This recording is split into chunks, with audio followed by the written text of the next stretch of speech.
I never thought a single laugh could destroy a 15-year marriage. That night, inside a ballroom full of powerful people, I laughed at my husband, not because it was funny, but because staying silent felt uncomfortable. I didn't know then that my husband wasn't weak. He was watching. And by the next morning, the company I had given my life to was collapsing, because the man I underestimated was the one who owned everything. This is the story of how I chose applause over loyalty, and nearly lost my marriage forever. The Waldorf Astoria ballroom glowed the way it always did, too bright, too polished, designed to make everyone inside feel important. Crystal chandeliers hung like crowns above us, scattering golden light over white tablecloths and polished silverware. This was my world. Corporate dinners. Executives in tailored suits. Power disguised as charm. And I was good at it. I stood near the center of the room, champagne flute in hand, laughing easily as Chad Wilson leaned closer to tell another joke. His hand hovered just a little too comfortably near my arm, but I didn't move away. Chad always liked to push boundaries. People like him always did. Across the room, my husband stood alone. Jack. He looked handsome in his suit, quietly so. No flashy confidence. No aggressive charm. Just calm. Steady. Invisible if you didn't know how to look for him. For years, I'd convinced myself that was just who he was now. Retired. Content. Out of the game.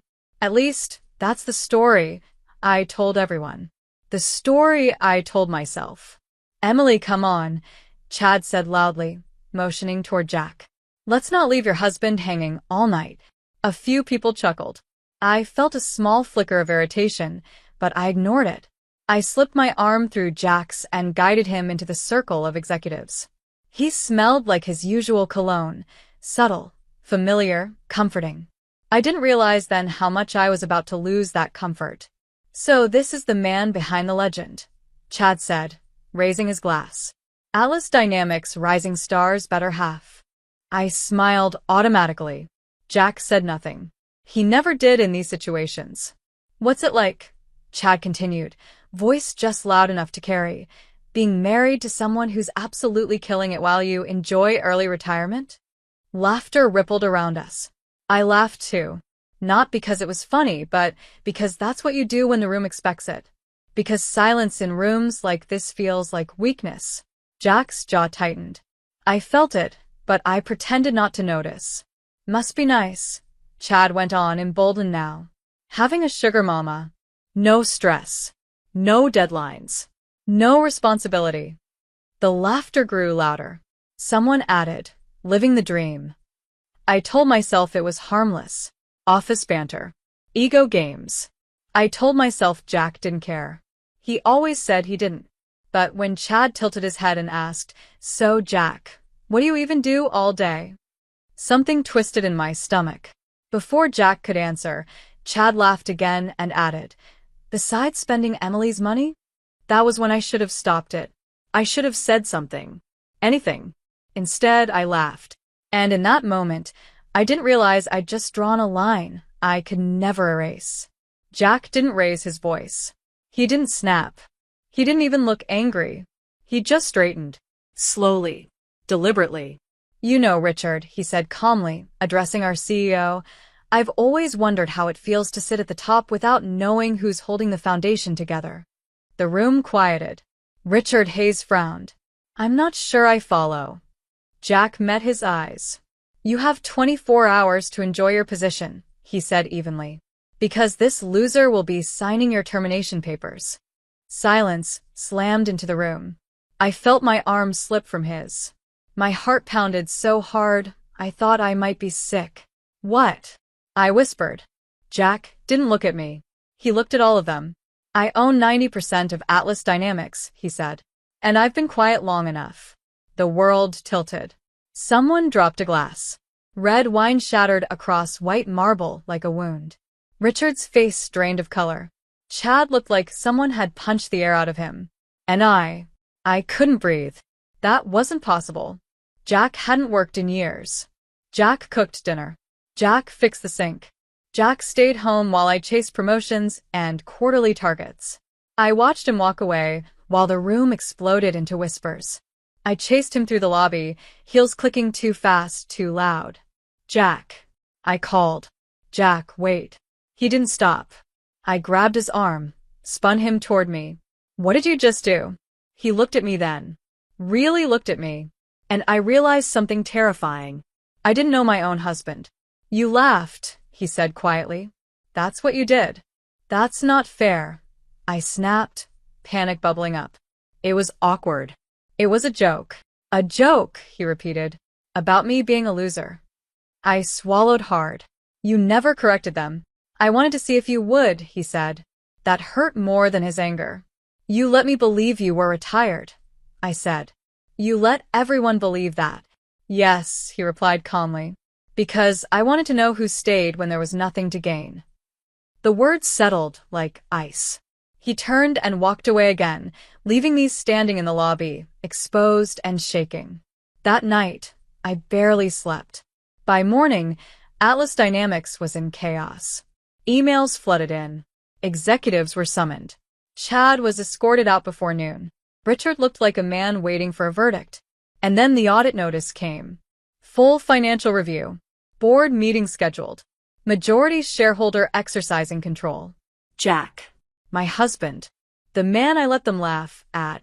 I watched from my office window as the company I devoted my life to began unraveling, thread by thread, because of the man I thought I knew. And for the first time since I'd met him, I felt something I couldn't dress up, negotiate, or charm my way out of. Fear. Because Jack wasn't just stepping into the light. He was done protecting me from it. And I didn't know what that meant for us.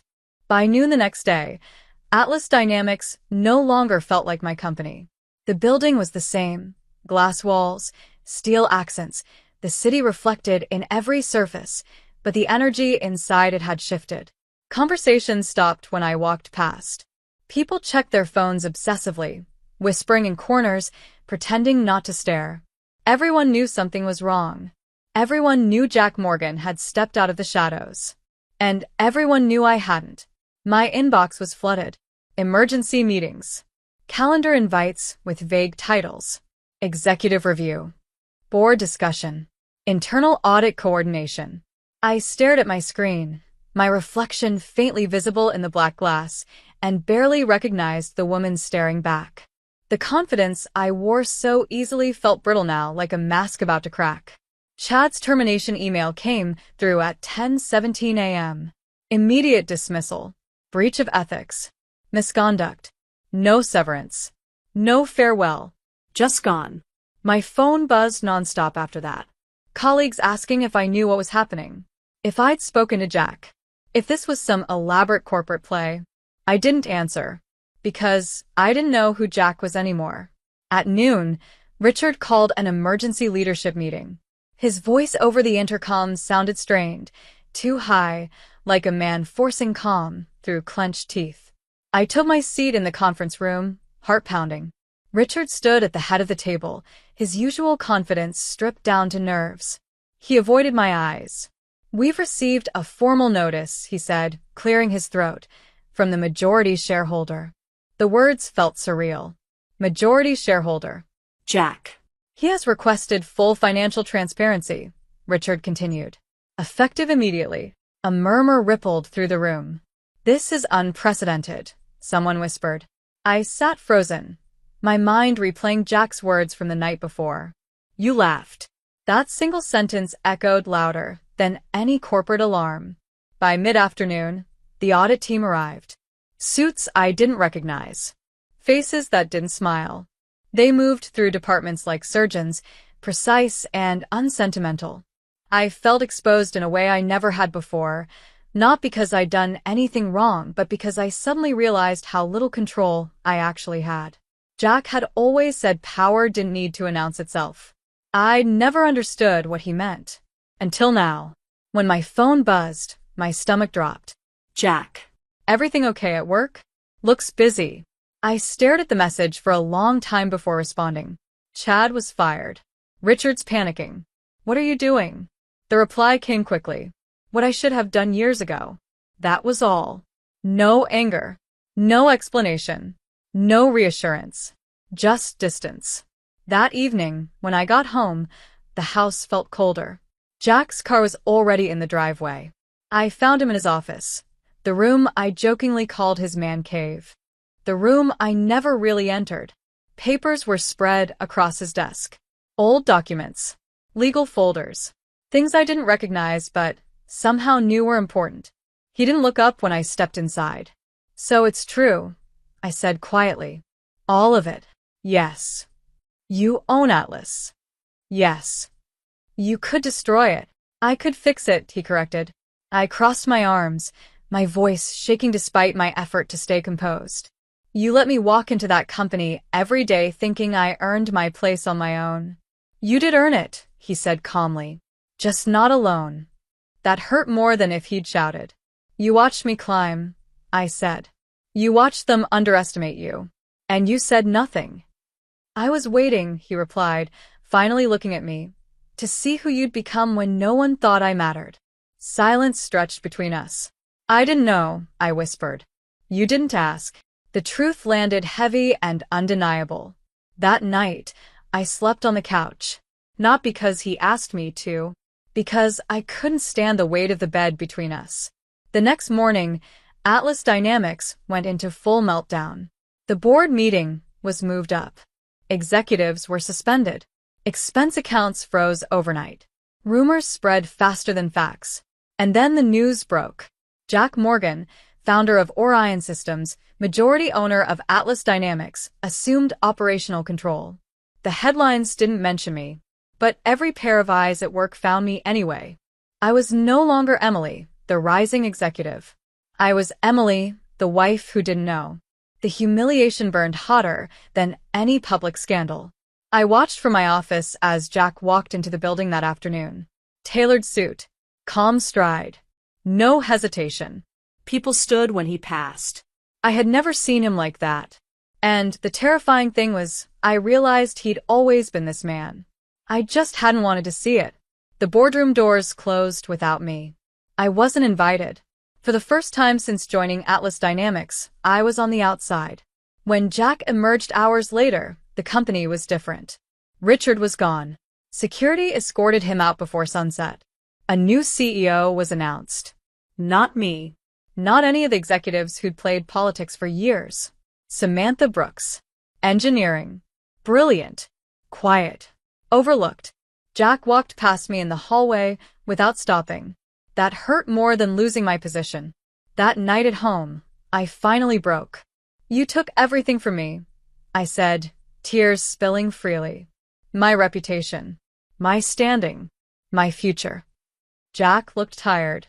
"I took back what was already mine," he replied. "And I exposed what shouldn't have existed." "You embarrassed me," I said. "You let them humiliate me," he said back. The room went still. I sank into a chair, my strength draining out of me. "I thought I was supporting you," I whispered. "I thought I was the one holding us together." Jack knelt in front of me, his voice softer now. "I never needed your money, Emily. I needed your respect." That word echoed painfully. Respect. The one thing I hadn't realized I'd stopped giving. Over the following weeks, Atlas Dynamics transformed. Jack showed up daily. Not loudly. Not cruelly. Precisely. Executives who thrived on politics were quietly removed.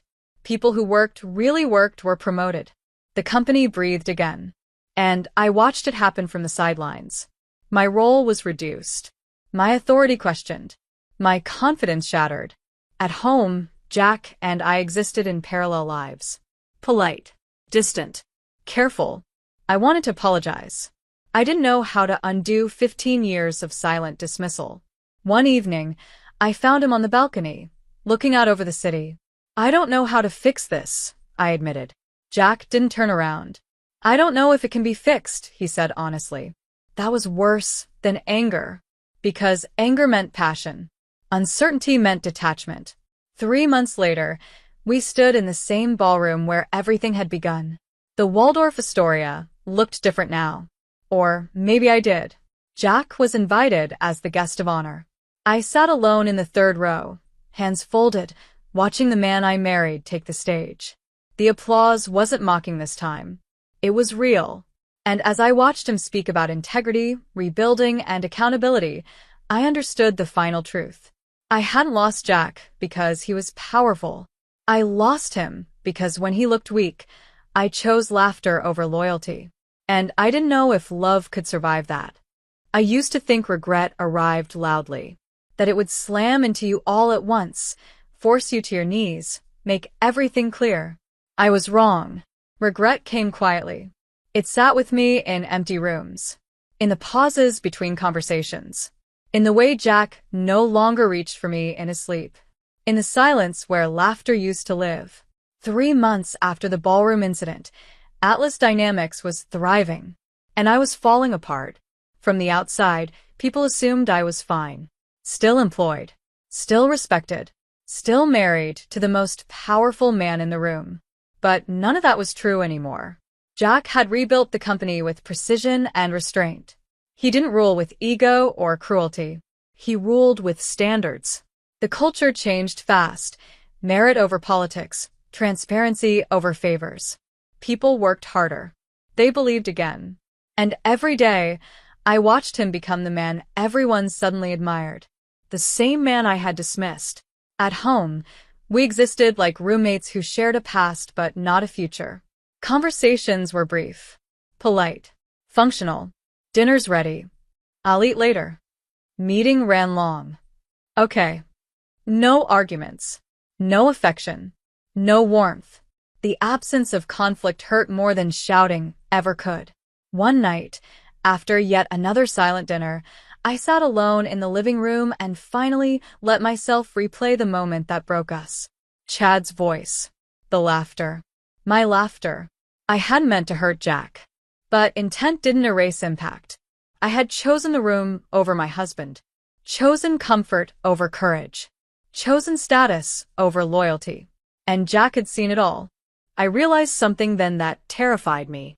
If the roles were reversed, if I'd been the one humiliated, laughed at, dismissed, Jack would have defended me without hesitation. I had failed a test I didn't even know I was taking. The next morning, I requested a leave of absence. Not because Jack asked me to, because I needed to face who I'd become without the noise of titles and meetings and applause. Days passed. Then weeks. Jack didn't stop me. He didn't ask me to stay. That hurt too. One afternoon, I walked into his office, the real one this time. Not the man cave I used to joke about. I stood there, hands shaking, and said the words I should have said months ago. I'm sorry. He didn't respond right away. I didn't just laugh. I continued, voice breaking. I let them define you. I let them make you small so I could feel big. Jack finally looked up. I didn't need you to make me big, he said quietly. I needed you to stand with me. Tears spilled freely. I don't expect forgiveness, I said. I don't even know if I deserve it. But I need you to know. I see you now. I see who you've always been. He closed his eyes for a moment. When you laughed, he said slowly, something in me shut down. Not anger, not hate, trust. That word felt like a knife. I don't know how to fix that, I whispered. I don't know if it can be fixed, he replied. The honesty hurt more than cruelty ever could. Weeks later, we attended another corporate event together. Our first since everything happened. This time, I stayed close to him. Not possessive, just present. When someone joked about his quiet years, I corrected them. Not defensively, respectfully. But Jack noticed. I knew he did. The applause at the event wasn't about power or ownership. It was about results, about change, about leadership. When Jack took the stage, the room listened. And when he spoke, he didn't mention humiliation or revenge.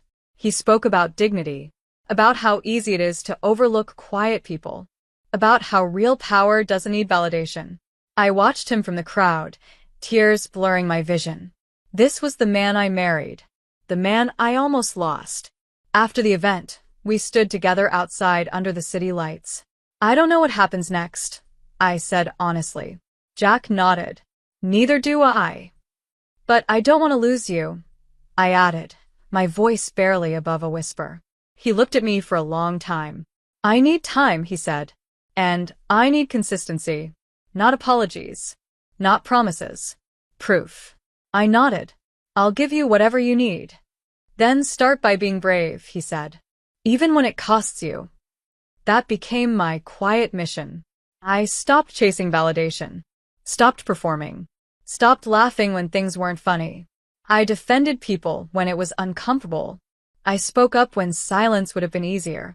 I didn't know if Jack noticed, but I changed anyway. Months passed. Slowly, something shifted. He started sitting beside me again on the couch. Started asking my opinion. Started trusting my presence. We didn't return to what we were. We built something new. Something quieter. Stronger. One night, as we stood on the balcony, Jack said, "You know, I never wanted to embarrass you." "I know," I replied. "You just wanted to stop disappearing." He nodded. "And I won't let that happen again," I said. "Not to you. Not to anyone." Jack reached for my hand. It wasn't dramatic. It was deliberate. And that meant everything. If there's one thing I've learned, it's this. Love isn't tested when everything is impressive. It's tested when someone looks ordinary to the world. And if you fail that test, power won't save you. I almost lost my marriage not because my husband was weak, but because I forgot his strength didn't need applause. And I will spend the rest of my life making sure I never laugh when loyalty is required.